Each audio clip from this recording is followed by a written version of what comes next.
Welcome back to Kiesel News, everybody. To start today off, we have the Ed, Edd and Eddy creator talking about the potential of the series being revived, absolutely denying the idea. Now, I think this is both a good thing and a bad thing. One, we obviously don't want yet another remake that's just made for soulless cash grab purposes, but two, I think reviving a Cartoon Network show like Ed, Edd and Eddy might be just what Cartoon Network needs to have a little bit of a renaissance. I mean, that's probably why we're seeing the revival of so many of their older properties, like Adventure Time, Gumball, Regular Show. But the thing is, it's not really going to end up benefiting Cartoon Network likely that much in the long run, as they'll debut on streaming services. So if it's not going to help the original Cartoon Network channel benefit, I definitely think we don't need this, especially if the original creator isn't going to be involved, because having a reboot of a classic show without its original creator never seems to go well. That'd be like if no one who originally did Adventure Time or Regular Show was involved in these new creations, right? People would be a lot more skeptical. I propose that instead of doing a remake of Ed, Edd and Eddy, I think the best thing they could do is another We Bare Bears spin-off. And that's just my bias for We Bare Bears talking, but after the movie, all that we really got was We Baby Bears, and that shit is mid compared to the original show. I also just think We Bare Bears is like the perfect mix between classic Cartoon Network and more modern Cartoon Network shows, so I think it'd be the smartest move to try and get them back onto the radar. Inside Out 2 has officially crossed $1 billion at the worldwide box office. Holy shit, dude. Like, I'm still blown away at this movie's popularity. Like, I didn't know people liked it this much. To be fair, though, I have seen plenty of people talking about it now. Like, I saw no one talking about the first movie, but this movie has been all over Twitter, all over social media, so I'm definitely not accusing them of, like, putting fake numbers out there or anything. I'm just surprised. We now have possibly the biggest news regarding Boeing that I have covered on the channel so far. Now, I usually don't cover news that is this heavy, as I'm not an expert. I'm definitely not an expert on the laws regarding this or anything, but I just want to give my thoughts on it, being that Boeing is now having a fraud charge placed against it by the Justice Department because they apparently have violated their agreement to improve the structure of the planes and how they work. So what's interesting about this to me is that this started all the way back in 2021. I thought that Boeing's first real incident was earlier this year, right? And that's when this trend started. But there were crashes back in 2018 and 2019 that caused the death of 346 people. If all this shit with Boeing has been going on for this long, it's about time that the Justice Department start acting and actually do something about this. They're giving the opportunity for Boeing to get a plea deal if they pay the fine and everything. But, I mean, I don't know. I just hope that they actually manage to improve on the way that they run their shit. Like, they agreed that they were going to fix it all the way back in 2021, and it's just gotten way worse.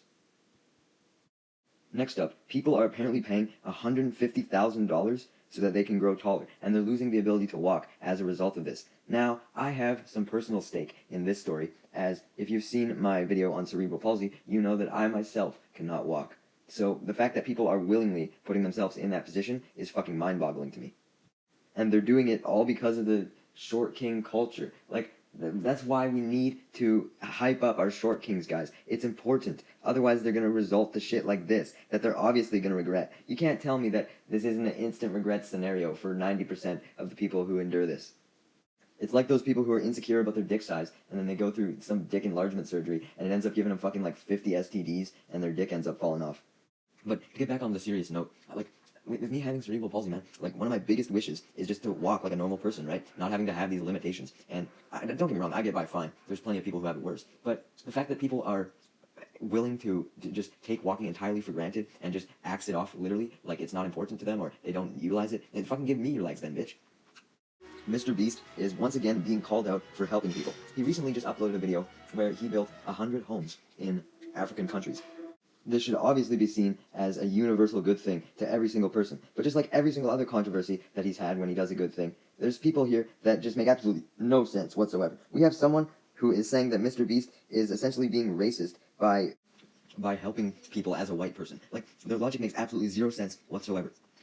All that Mrbeast is doing is literally helping out people in need, man. That's all it is. If these people were white, he'd be doing the same thing. He's not just helping them out because he thinks, oh, they're black and they're weaker, and so they need my help. No. If there was white people living in these same conditions, he would be helping them. And he does help them. Have you seen all his other videos? His most recent videos have all featured a white contestant doing challenges for money. Like, he's helping them out there by giving them the cash. And the ironic thing was, if Mrbeast was just helping out white people, you'd have these same exact people coming up and saying, oh, why is he not helping people of other races? Oh, racist. It's just people on Twitter wanting to find something to be mad about. They have nothing better to do, and they just want to take their inner anger out on someone else, and Mrbeast always falls victim to it.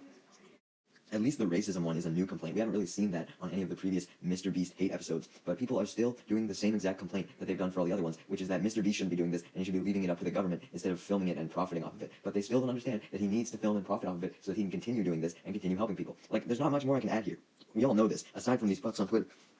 Next up, we have a brief update on the Donkey movie that's coming out, with Eddie Murphy saying that his wife and kids, well, not his literal wife and kids, but Donkey's wife and kids, will be involved in the plot. Now, it's interesting that he knows this already, as I would say that indicates that the movie's pretty far along in development. I mean, does that mean they already have rough drafts written of the script, or... Because they usually don't share a lot of details with the actors this soon, I would think, because we know that the movie's not coming out in 2025, that's Shrek 5, supposedly, so this movie's even further out, and we know more plot details than Shrek 5. I mean, him having his wife and children in the movie isn't a huge plot point. They could have just thought that up in fucking 5 seconds, and it's the first thing that they just told everybody. But it does indicate that the movie isn't going to be a full prequel, as we'll have scenes that are in the present. So that at least rules that direction out. I know a lot of people were expecting the movie to be a full prequel. I guess there could just be, like, gene scenes, like in Better Call Saul, when they flash forward at the odd time, and it's basically just Donkey telling the story to his kids. But I don't think they would have mentioned that the kids and wife would play a part in the movie if it was just going to be in a quick cameo role like that. So I guess we'll see what direction this movie ends up going, if it really is set after the Shrek movies.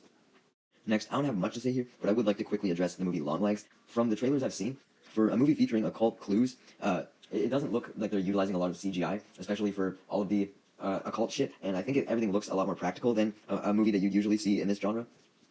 So I think it looks good, okay? But I think Discussing Film is hyping it up a little too much.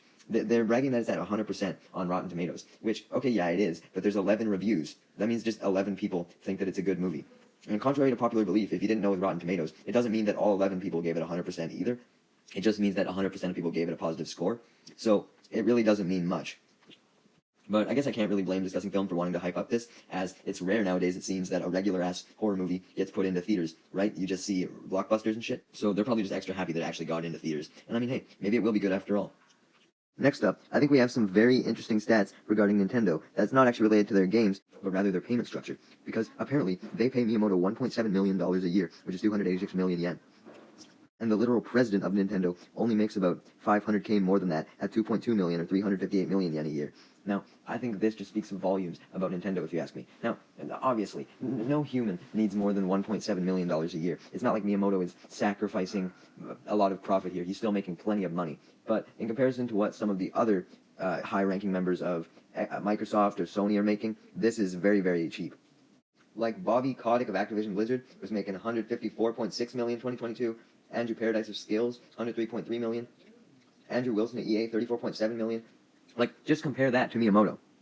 This, along with yesterday's news of Nintendo potentially hiring more employees, I think it's safe to say that they care the most about their employees, at least in this current time. There's obviously some corrupt people at Nintendo. There's corrupt people in every company that are going to try and abuse the employees, but I think Nintendo is the least toxic right now.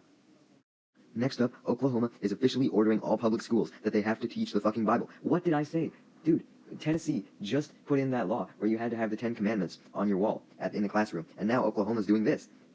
On top of that, any teacher who doesn't comply could lose their license? Are you kidding me? So they can't even go to a different school then?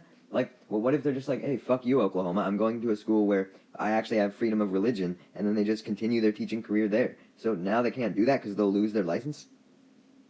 According to the article, Oklahoma's superintendent of public instruction basically said that the reason why they're making the Bible mandatory isn't so that they can indoctrinate religion, but just so that they can teach the historical context of it. But I think that argument falls flat, because if you just want to teach, like, the history of the Bible and, like, teach about the church and Martin Luther King and all that, like they say they do, just teach about that. Why do you need the Bible for that? Why do you need to actually go into the Bible and teach its scriptures? Like, that just seems like you're indoctrinating to me. Like, sure, have a religious studies class. A lot of schools have that. There's nothing wrong with that. But if you're going to do that, you have to teach from a variety of different religions, and the students have to be open to multiple different viewpoints. You can't just teach one strict religion. Even the Bible itself has multiple versions, so which one are they going to be using here?